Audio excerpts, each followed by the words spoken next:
September 1st, 1939. Two decisions were made that would change the course of World War II. One started the war. The other would end it. Early that morning, Adolf Hitler sent his Wehrmacht crashing into Poland. German panzers rolled across the border as Luftwaffe bombers darkened the sky. Europe had plunged into its Second World War in a generation. Several hours later, several time zones away, President Franklin Roosevelt made a quiet announcement. He had selected a new chief of staff for the United States Army. The name surprised almost everyone. General George Catlett Marshall. Not the obvious choice, not even close.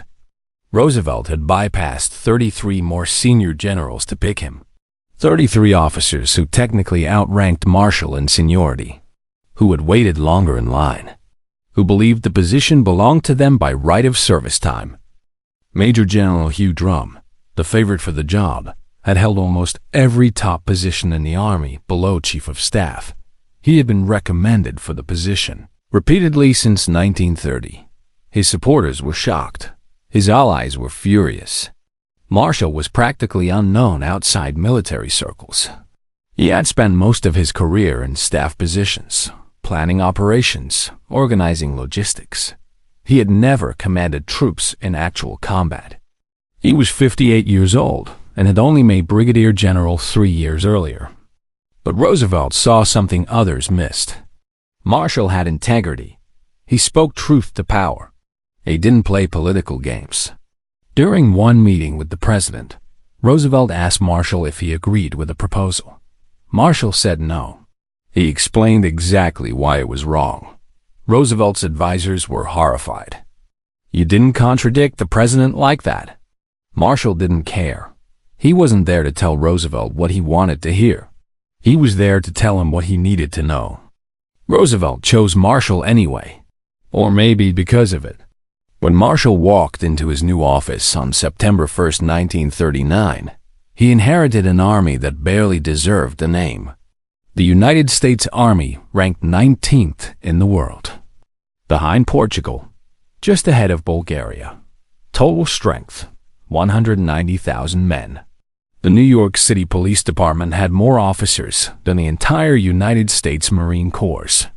Equipment from World War I still filled the warehouses. Rifles were in short supply. Tanks were scarce. The Army had trained with wooden rifles and trucks labeled tank during recent exercises. It was, as one observer put it, all bone and no muscle. Marshall looked at this skeleton force and saw an impossible task ahead. War was coming to Europe. Probably to America eventually. When it arrived, the United States would need an army 10 times larger than what existed. An army of 2 million men, maybe more. An army that could fight mechanized warfare against the Wehrmacht. An army that didn't exist. And standing between Marshall and that army were hundreds of officers who would never be able to lead it. The problem wasn't disloyalty. It wasn't cowardice. It was age, exhaustion, and obsolescence. The Army ran on a seniority system that promoted officers based purely on time and service. You didn't advance because you were good. You advanced because you were patient. Because someone ahead of you died or retired. Officers could spend 15 years as a captain, 20 years as a major. Colonels in their 60s commanded regiments they could barely keep up with. Marshall himself had been a colonel in World War I. After the war ended, he was reduced to his peacetime rank of captain. He spent 15 more years before becoming a colonel again. More than 1,000 officers of appropriate age and experience for lieutenant colonel were still captains in 1939. They weren't stuck because they had failed. They were stuck because the system didn't promote based on ability. It promoted based on waiting. Some of these officers were brilliant. Others were mediocre. Many were simply too old. In their 50s and 60s, set in their thinking, trained to fight the last war. They knew cavalry charges and trench warfare. They didn't know blitzkrieg. They didn't know combined arms operations. They didn't understand that warfare had fundamentally changed. Germany had just demonstrated what modern war looked like. Poland fell in 4 weeks. Tanks broke through defensive lines. Dive bombers destroyed supply columns. Infantry couldn't keep up. Cavalry was slaughtered. Everything the old officers knew was obsolete.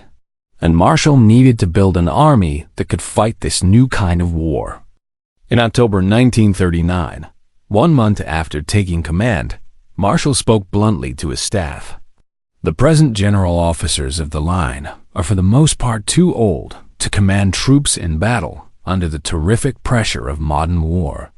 Most of them have their minds set in outmoded patterns and can't change to meet the new conditions they may face if we become involved in the war that started in Europe. He was describing his own officer corps, men he had served with, men who had dedicated their lives to the army, men who would be utterly destroyed by modern combat. Marshall didn't enjoy saying it, but he needed Congress to hear it. He needed Roosevelt to understand. If the army went to war with its current leadership, it would lose. Marshall had a plan. He had been keeping notes for years. During his time as assistant commandant at the infantry school at Fort Benning, he had watched hundreds of young officers go through training. He noted which ones showed promise, which ones thought creatively, which ones could handle pressure, which ones led men well. The legend says he kept a little black book with names of officers he believed in. Whether the physical book existed or not, Marshall definitely kept mental notes. He knew who the talented officers were. The problem was getting them into positions where they could actually lead. In the spring of 1940, Germany launched its attack on France. The Wehrmacht broke through French lines at the Ardennes, supposedly impassable terrain. Panzers raced to the coast. France, which had held off Germany for 4 years in World War I, collapsed in 6 weeks. The British barely escaped at Dunkirk. The German military machine looked unstoppable. Congress suddenly became very interested in what Marshall had been saying about preparedness. The Second Supplemental Appropriation Act of 1940 passed. Buried in its provisions was a change that seemed technical, but was revolutionary. It eliminated seniority as the sole criteria for promotion. Officers could now be promoted based on ability, based on performance, based on whether they could actually do the job. Marshall moved immediately. He established what became known as the Plucking Board or Removal Board. 6 retired officers, headed by General Mallincraig, Marshall's predecessor as Chief of Staff. Their task was simple and brutal. Review the efficiency ratings of older officers. Focus particularly on colonels in their 60s approaching retirement. Determine who could withstand the rigors of combat command. Weed out the ones who couldn't. Marshall's instructions to the board were explicit. Critical times are upon us. Only today's performance matters. Past peacetime records were irrelevant. Medals earned 20 years ago didn't matter. What mattered was one question. Can this officer lead men in combat under the terrific pressure of modern mechanized warfare? The board went to work. In the first 6 months, they removed 195 officers. Captains, majors, lieutenant colonels, and colonels. Men who had served for decades suddenly found themselves forced into retirement or discharged from active duty. Ultimately, over 500 colonels were removed from service. More than 1,000 officers in total. Some were Marshall's friends. Men he had served with for years. It didn't matter. The army needed leaders who could fight the war that was coming, not the war that had already been fought. The service papers accused Marshall of getting rid of all the brains of the army. Veterans organizations protested. Some officers claimed it was a purge, an unjust removal of dedicated soldiers. Marshall didn't respond to the criticism. He just kept removing officers who weren't fit for what was ahead. Not everyone was cut. Colonel George Patton was 54, right in the at-risk age category. But Patton had the energy and drive of a man half his age. The board noted his physical condition, his tactical brilliance, his aggressive mindset. Patton stayed. Others like him stayed. The board wasn't removing officers because they were old. They were removing officers who couldn't adapt, who couldn't learn, who couldn't lead in modern warfare. Marshall was gambling everything on this purge. If he was wrong, if the officers he removed had been capable, he would be remembered as the man who gutted the army before its greatest test. If he was right, he would save thousands of American lives. There was no middle ground. And in the summer of 1941, Marshall would find out if his gamble would pay off. By June 1941, the Army had grown to nearly 1 million men. The first peacetime draft in American history had brought in hundreds of thousands of recruits. National Guard units had been federalized. Training camps sprawled across the South. New divisions formed every month. The expansion was staggering. But quantity didn't guarantee quality. Marshall had soldiers. Now he needed to know if his officers could lead them. Lieutenant General Leslie McNair, Marshall's director of training, proposed a solution: war games. Massive field exercises that would simulate realistic combat conditions. Test the doctrines. Test the equipment. Most importantly, test the officers. Put them under pressure. See who could handle command. See who cracked. 3 major exercises were planned. Tennessee maneuvers in June. Louisiana maneuvers in September. Carolina maneuvers in November. The Louisiana exercises would be the largest. Nearly 500,000 troops, more soldiers than in the entire Army just 2 years earlier. 50,000 vehicles, both wheeled and tracked. 32,000 horses, because the cavalry still existed. They would fight across Louisiana and East Texas for 3 weeks. 2 armies battling for control of the Mississippi River Valley. Marshall told McNair what he wanted. "I want the mistakes made down in Louisiana, not over in Europe. And the only way to do this thing is to try it out. And if it doesn't work, find out what we need to make it work." The maneuvers were unscripted. Unlike previous training exercises where everything followed a predetermined plan, the Louisiana exercises gave commanders full flexibility. Plan your operations. Execute as you see fit. Umpires would grade performance. The Army would learn from what happened. And Marshall would watch his officer corps under battlefield conditions for the first time. Lieutenant General Ben Lear commanded the Red Army, representing Kansas, Oklahoma, Texas, Missouri, and Kentucky. He was a hard-nosed disciplinarian, hot-tempered and abrasive. His troops didn't like him much, but he was competent.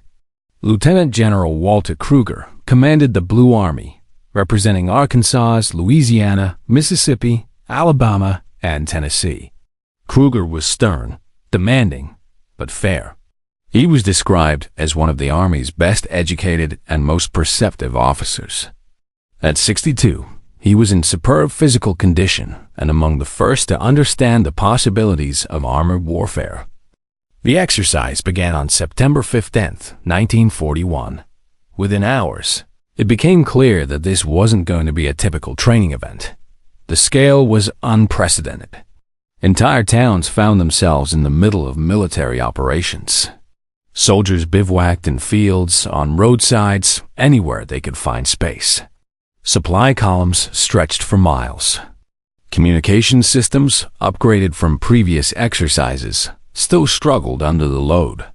Senior commanders had to be near the front this time.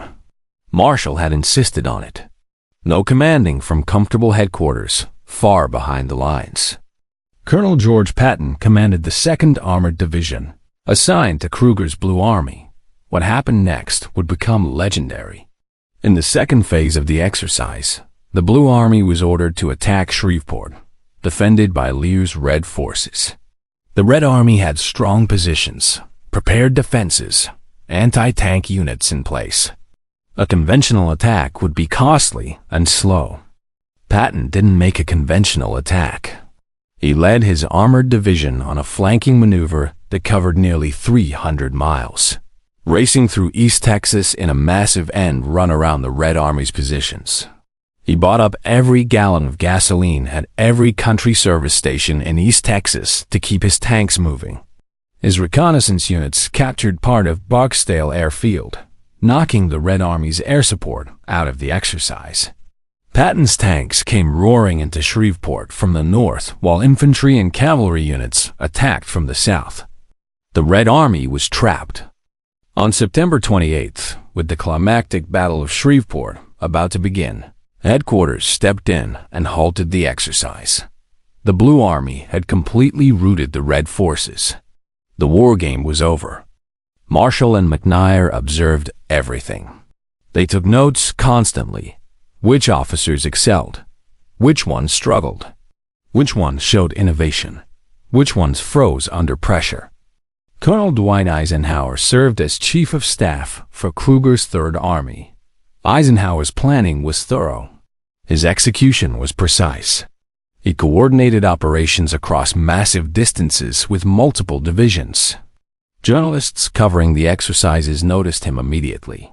CBS reporter Eric Severide said Eisenhower makes more sense than any of the rest of them. Drew Pearson, one of the most prominent journalists in America, wrote that Eisenhower conceived and directed the strategy that routed Lear's Second Army. He had, Pearson noted, a steel-trap mind plus unusual physical vigor. Eisenhower was a lieutenant colonel. In peacetime, under the old seniority system, he might have stayed a lieutenant colonel for another decade. Marshall noted his name. Lieutenant Colonel Omar Bradley also performed well in Louisiana. Noted, Lieutenant Colonel Mark Clark, who had planned the entire exercise using a gas station roadmap, showed tactical brilliance. Noted, Colonel Joseph Vinegar Joe Stilwell executed a blitzkrieg-style attack with a flying column of tanks during earlier 1940 maneuvers. Noted, these weren't the senior generals who had dominated Army leadership 2 years earlier. These were younger officers, many still colonels, who understood modern warfare instinctively. They grasped what the old guard couldn't. Speed mattered. Maneuver mattered. Combined arms operations mattered. The Louisiana maneuvers proved Marshall had been right to remove the dead wood. The officers who remained, and the younger officers now rising, could actually fight the war that was coming. The maneuvers also revealed problems. Communications needed improvement. Anti-tank doctrine needed refinement. Supply systems broke down under the strain. Infantry struggled to keep pace with armor. Some units used horses that collapsed from exhaustion and had to be abandoned in the field.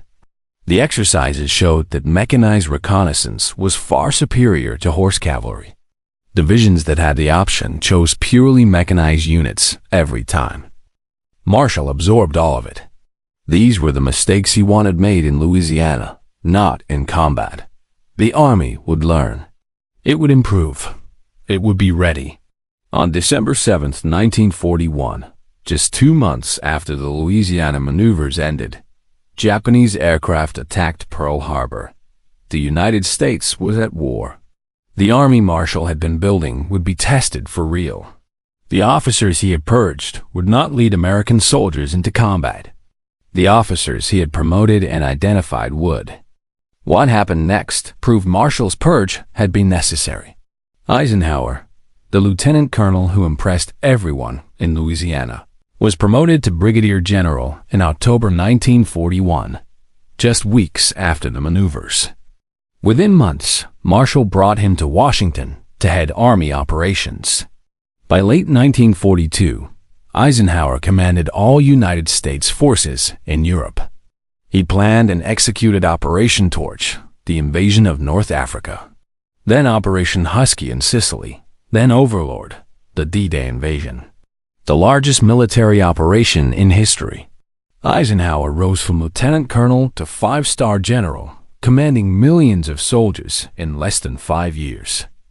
It never would have happened under the old seniority system.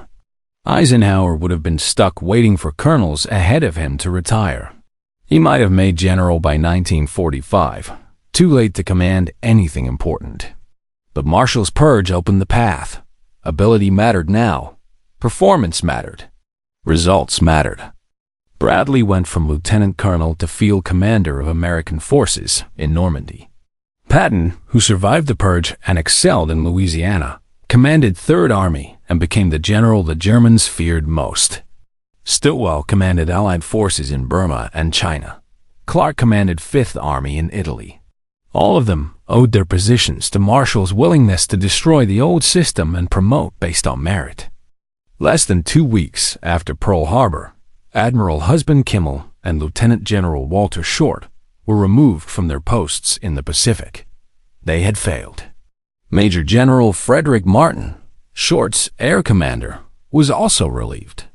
When Lieutenant General George Kenney took over Army Air Force's operations in the Pacific in mid-1942, he immediately removed 5 generals he deemed deadwood, along with 40 colonels and lieutenant colonels. The Marshall system was now standard.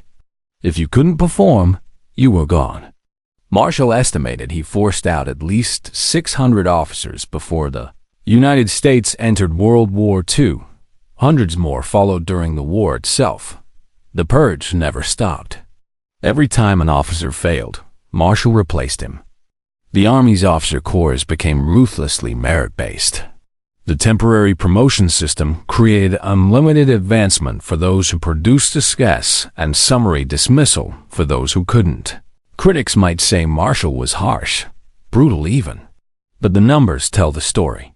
When Marshall became Chief of Staff in 1939, the United States Army had 190,000 soldiers. By 1945, it had 8.3 million.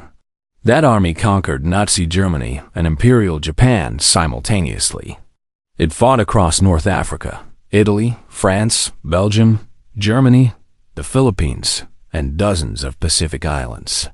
It won because it had leaders who could adapt, innovate, and execute under pressure. Leaders Marshall had identified, promoted, and empowered. At the war's close, the British Chiefs of Staff called Marshall architect and builder of the finest and most powerful army in American history. Winston Churchill called him the organizer of victory. Bernard Baruch called him the first global strategist. President Harry Truman said Marshall was the man who won the war. Marshall's purge had worked. Not because he removed incompetent officers, though he did. Not because he promoted brilliant ones, though he did. It worked because Marshall understood something fundamental about warfare. The tools change. The tactics evolve. The technology advances. An army that refuses to adapt dies. An officer corps that values seniority over ability loses. Germany proved this in 1939 and 1940. They had reinvented warfare with blitzkrieg. Speed, shock, combined arms. Poland fell in weeks. France fell in weeks. The old methods didn't work anymore. The officers who couldn't see that, who couldn't adapt, who couldn't learn, became liabilities instead of assets. Marshall saw this clearly. He had watched American officers in World War I struggle with outdated tactics and poor planning. He had seen thousands of soldiers die because their leaders didn't understand modern warfare. He wasn't going to let that happen again. So he purged. He removed. He promoted. He built an officer corps that could fight the war that existed, not the war they wished existed. The Louisiana maneuvers were his proving ground. The place where theory met practice, where plans faced reality, where officers showed what they could do under pressure. Some excelled. Some failed. Marshall noted all of it. The officers who performed went on to command armies. The officers who struggled went into retirement or administrative positions where they couldn't get soldiers killed. It was harsh. It was necessary. And it won the war. After the war, Marshall continued to serve. He became Secretary of State under President Truman. In 1947, he proposed the European Recovery Program, known ever after as the Marshall Plan, the program that rebuilt Western Europe. That created the economic conditions for democracy to survive. That prevented Soviet expansion. For this work, Marshall received the Nobel Peace Prize in 1953, the only Army general ever to receive that honor. But Marshall's greatest legacy isn't the Marshall Plan. It's the Marshall System. The idea that leadership positions should be filled by the people best qualified to do the job, not the people who have waited the longest. That ability matters more than seniority. That results matter more than time and service. That an organization's survival depends on its willingness to remove people who can adapt and promote people who can. The lesson Marshall taught in 1939 remains relevant today. Organizations face constant change. Technology evolves. Methods improve. Threats shift. The leaders who thrived in previous conditions might not be suited for current challenges. The choice is simple. Adapt or die. Promote based on merit or lose based on obsolescence. Marshall made the hard choice. He purged. He promoted. He rebuilt. And when the greatest test came, the army he created was ready. The officers he chose won the war. Every battle. Every campaign. Every theater. From Normandy to the Rhine. From North Africa to Berlin. From Guadalcanal to Tokyo Bay. American forces prevailed because Marshall had the courage to remove the leaders who couldn't lead and promote the ones who could. On September 1, 1939, Roosevelt made a decision that shocked the Army establishment. He picked an officer 33 ranks down the seniority list. An officer who had never commanded troops in combat. An officer whom most people had never heard of. Roosevelt picked George Marshall. And Marshall spent the next 6 years proving that merit matters more than seniority, that ability matters more than credentials, and that an organization's willingness to change determines whether it survives or dies. Marshall's purge saved the American Army. It created the officer corps that won World War II. It established principles that still guide military leadership today. And it proved that sometimes the most important decision a leader can make is deciding who shouldn't lead anymore.